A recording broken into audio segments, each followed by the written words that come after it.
Sim, com certeza. E sobre a questão do Banco do Brasil, então, de um ano para cá ele acabou subindo bastante. Você vê que ainda tá descontado ou não? Você acha que já tá mais próximo do preço justo? Continua descontado, continua negociando com um desconto importante em relação aos bancos privados, mesmo tendo conseguido fechar o gap de rentabilidade em relação a bancos privados. Né? Hoje, sei lá, o ROI que o Banco do Brasil entrega, ele é muito semelhante ao ROI do Itaú. Isso, digo para vocês com tranquilidade, que quando eu entrei no mercado há 20 anos atrás, tipo, era que nem falar que um dia alguém ia fazer um foguete da ré. Tá aí Elon Musk que não me deixa que não me deixa passar ileso a essa menção, né? Então, assim, do ponto de vista de resultados, melhorou muito. Qual é que é a grande preocupação que existe hoje? Tá? Eu falo isso como alguém que tem Banco do Brasil, né? E que tem Banco do Brasil dentro de carteira recomendada e tudo mais. Até agora, a gente não viu de maneira concreta este governo colocar a mão no Banco do Brasil. Do tipo, usar o Banco do Brasil para fins que não necessariamente representem o melhor interesse dos acionistas privados do Banco do Brasil. Isso ainda não aconteceu. O problema é, a cada vez que o cara vai lá e quer meter o bedelho na Vale, quer meter o bedelho na Petrobras, isso realimenta a sensação de que pode ser questão de tempo até nós vermos alguma coisa assim na Caixa, no Banco do Brasil. Né? O que talvez mitigue um pouco isso é que eles parecem ter outros lugares para mexer antes. Né? Acho que esse pode ser o ponto principal. Né? Né? Eles têm outros lugares para mexer antes. Do tipo, é patente que é muito mais importante para o governo atual ter as rédeas, por exemplo, da Petrobras, né? Usar a Petrobras como uma espécie de apêndice do governo para fazer política econômica, né? Que, sinceramente, se você analisar bem, é maravilhoso. A gente precisa aumentar o gasto público para fomentar investimentos. A União não tem orçamento para fazer mais do que faz. Mas a Petrobras tem dinheiro, vamos botar a Petrobras para construir sei lá o quê. Tá? Aí deixa de ir para o acionista em dividendos e vai para um projeto que não vai ter o retorno devido. Exatamente. Essa é uma preocupação constante. E aí você tem aquelas coisas do tipo, inflação tá alta, o que a gente pode fazer para segurar a inflação? Bom, vamos mexer em preço de combustíveis, que é uma coisa que tem uma participação importante dentro dos índices de preço e que ainda por cima é um fator de popularidade importante. Né?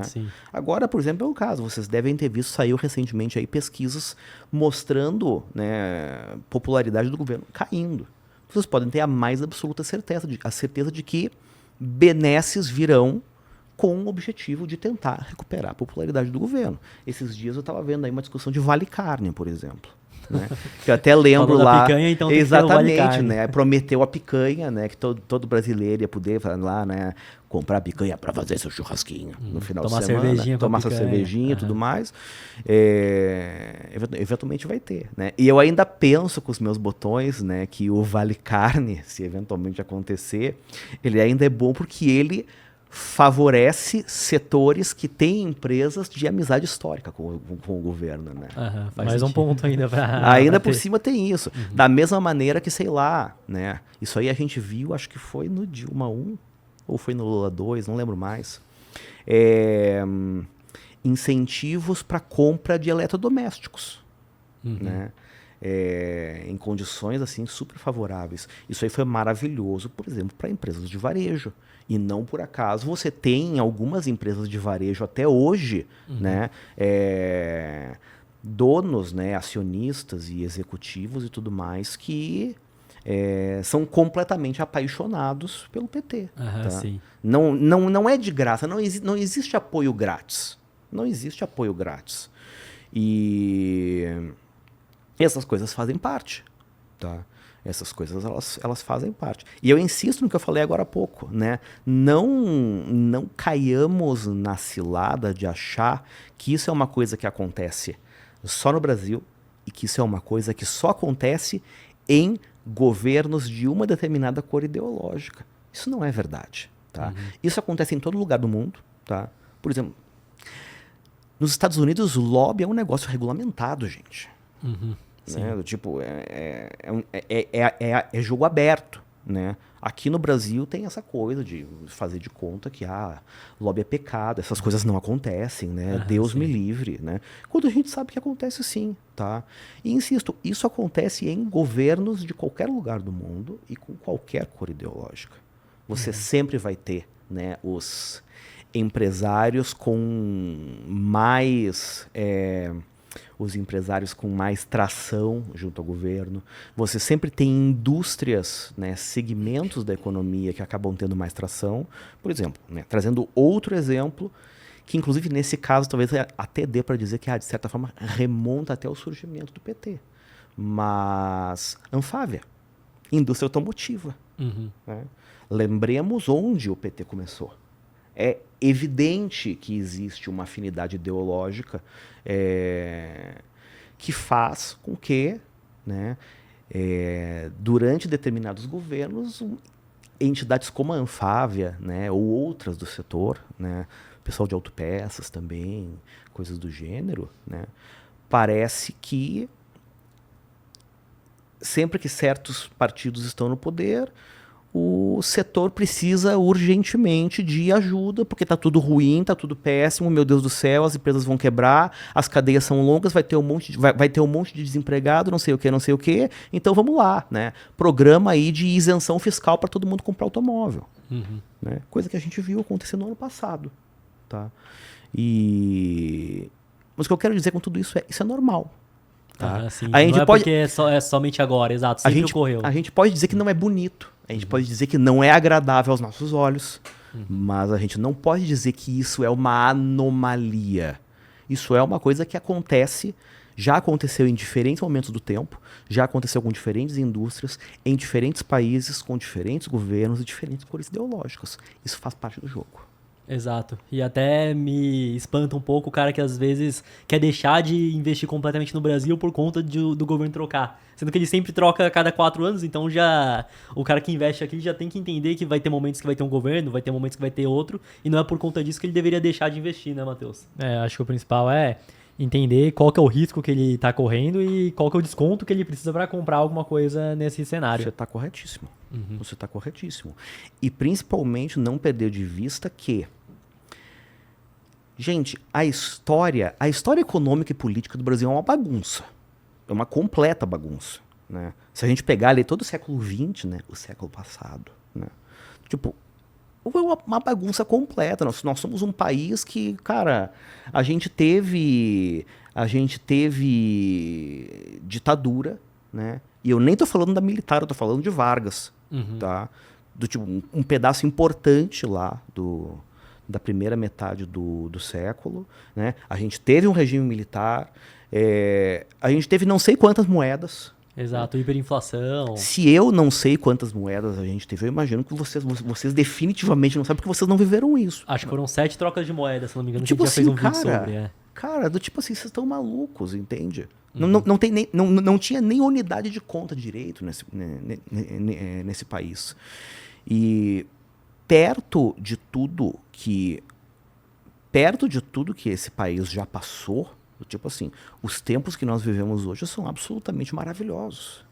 E nós temos na Bolsa um monte de empresas que sobreviveu a todos esses períodos conturbados que eu tô falando aí. E você para ver a moeda que mais foi bem sucedida, já perdeu 90% quase do poder de compra, né? Aqui, desde 94. Aí. Exatamente. Mas insisto no meu ponto. Diversas empresas passaram por tudo isso. A gente tem algumas empresas centenárias, inclusive. A Gerdau é uma empresa centenária, tá? Para trazer um exemplo. Você tem diversas empresas que só de capital aberto, nós tivemos um boom de capital, de abertura de capital na Bolsa Brasileira na década de 70. E várias dessas empresas estão aí até hoje. Tipo assim, cara, abrir capital, uma empresa brasileira abrir capital nos anos 70. Quando, de novo, gente, o Brasil era mato. O Brasil era mato e essas empresas estão aí. Diversas empresas passaram por todos esses governos que a gente teve aí ao longo dos últimos anos, com cada um com seus méritos e também com seus problemas. A gente passou por crises, a gente passou por uma emergência sanitária. E a gente teve empresas que ganharam dinheiro. Eu acho que o principal ponto é se a empresa continuou sobrevivendo, ela de alguma forma repassou a inflação, conseguiu segurar a crise para estar de pé até hoje. Teve gente que se reinventou, tá? Vou trazer aqui para vocês um exemplo concreto, tá? De coisa mais recente, para não dizer que a gente está falando só do aspecto político. Vamos falar de uma empresa que se reinventou, né? Precisou se reinventar por conta da emergência sanitária que a gente teve aí em 2020 e 2021. Marco Polo, fabricante de ônibus, uma das maiores fabricantes de ônibus do mundo, tem mais de 50% de market share no Brasil, né? Essa é uma das que abriu capital lá nos anos 70, inclusive. Como vocês podem imaginar, né, naquele período em que todos nós ficamos em casa, a demanda por transporte público, ela caiu drasticamente. Consequentemente, as empresas do setor, né, as empresas de ônibus, né, sei lá, Cometa, Itapemirim, pick your name, Gontijo, né, as empresas que operam, né, transporte, ficaram em uma situação financeira precária. Consequentemente, a demanda por ônibus novos desabou também. Até porque, de novo, imaginemos, naquela época, um ônibus era basicamente um vírus sobre rodas, né? Por conta do risco altíssimo de contágio que representava. A demanda pelos produtos da empresa simplesmente implodiu. O que eles precisaram fazer no meio daquilo ali? Eles precisaram rever uma série de processos de produção. Eles precisaram rever, né, mudar uma série de práticas de gestão da empresa. O que aconteceu? Eles, em primeiro lugar, sobreviveram, né? Eventualmente o mercado voltou a ganhar tração e eles saíram desse período muito mais eficientes do que eles eram quando eles entraram. Então, assim, existem empresas que, diante de situações conturbadas, sejam elas relacionadas a questões de natureza puramente política, né, ou questões de natureza econômica que não são reflexo direto de questões políticas, ou crises de outras naturezas, como foi essa crise sanitária que a gente teve, em que ao invés de sucumbirem, na verdade, elas se reinventam, entende? E insisto no meu ponto, mesmo com toda a bagunça que é a história recente do Brasil, do ponto de vista político, existem empresas que ganharam dinheiro em todos esses cenários. Então, o cara ficar nessa de, não, agora eu não vou investir porque eu não gosto do governo atual. O mercado já precifica exatamente isso, o risco que existe, né? Então, se tá com o governo X ou Y, o mercado já tá precificando isso. Então, pode ser uma janela de oportunidade para você conseguir comprar ativos a um preço mais descontado, né? E ainda tem outra coisa que também, né, fazendo lá um gancho de novo com como o mercado era, né? Eu investi no exterior pela primeira vez em 2014, eu acho. Acho que foi 2014. Com dólar a 2 e pouco. Exatamente. E basicamente, por que é que isso aconteceu? Tá? Eu não me lembro se foi em 2014, se foi em 2013, tá? A gente teve uma onda de protestos no Brasil, que era a história lá dos 20 centavos, do reajuste dos ônibus, etc e tal. Que na minha visão, naquela época, tá, foi um dos momentos de maior risco de ruptura, realmente, ruptura democrática que a gente viveu, neste século no Brasil. Tá? Né? Foi aquilo e foi o período que antecedeu ali o impeachment da Dilma, que também foi um período muito complicado. Né? Há quem diga que o final do governo Bolsonaro também mereceria estar nessa lista, eu acho que o tempo dirá. Né? A gente precisa de que mais coisas venham à tona para a gente conseguir mensurar isso. Mas o ponto é, eu, naquela época, tendo vivido a crise de 2008, aquele momento ele foi o único que realmente assim me desestabilizou de novo. Eu pensei, gente, eventualmente a coisa pode tomar um rumo aqui que meio que tanto faz. Você fez as contas direito e tudo mais, a gente pode estar caminhando para um cenário de ruptura democrática no país. Quando aquilo passou, eu pensei, bom, existe uma coisa que eu posso fazer. Lembra lá da cartinha do saída livre da prisão, do Banco Imobiliário? Eu vou mandar um dinheiro para fora. Aquela coisa do tipo, se tudo der errado aqui, eu cruzo a fronteira, vou para outro país, eu tenho dinheiro que está em outro lugar, eu recomeço minha vida, beleza. Eu acho que não preciso dizer para vocês que nessa época, investimento no exterior, a partir do Brasil, era coisa de multimilionário e coisa de político. E na maior parte das vezes, se você falasse em ter dinheiro no exterior, as pessoas pressupunham que você tinha feito alguma coisa errada.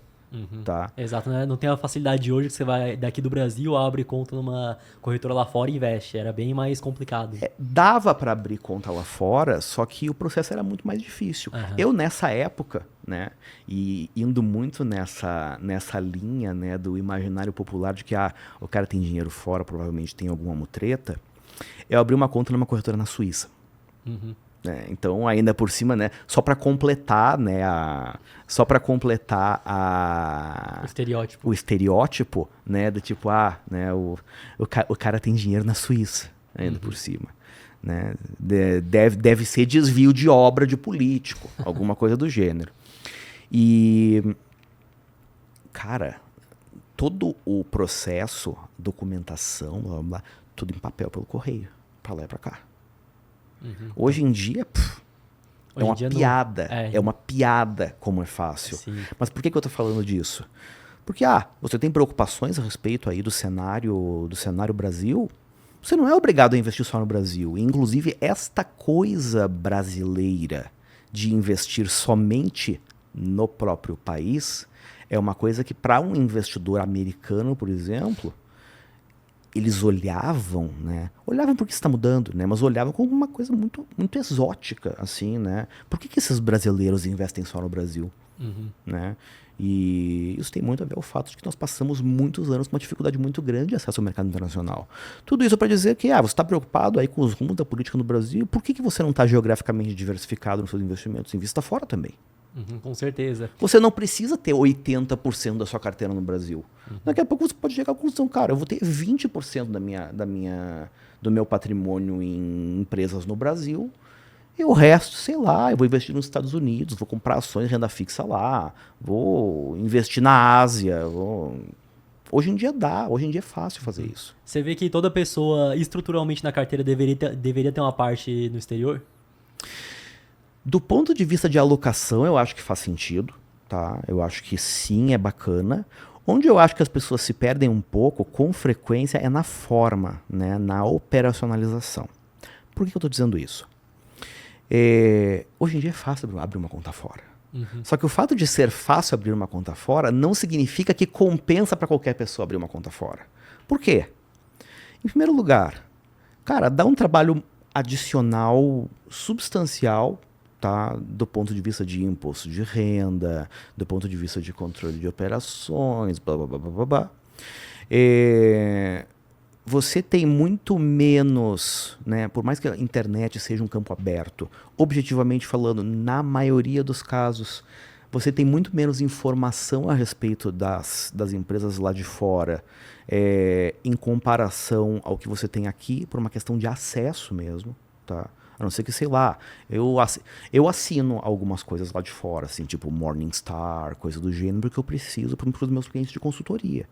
Mas, assim, é muito mais fácil para o cara hoje ele ter acesso, sei lá, a uma opinião a respeito de lojas Renner do que, sei lá, uma opinião a respeito de Target, de Walgreens, alguma coisa do gênero. Então, existe uma dificuldade dessa natureza. E ainda tem uma outra coisa que eu vejo que muita gente perde um pouco de vista.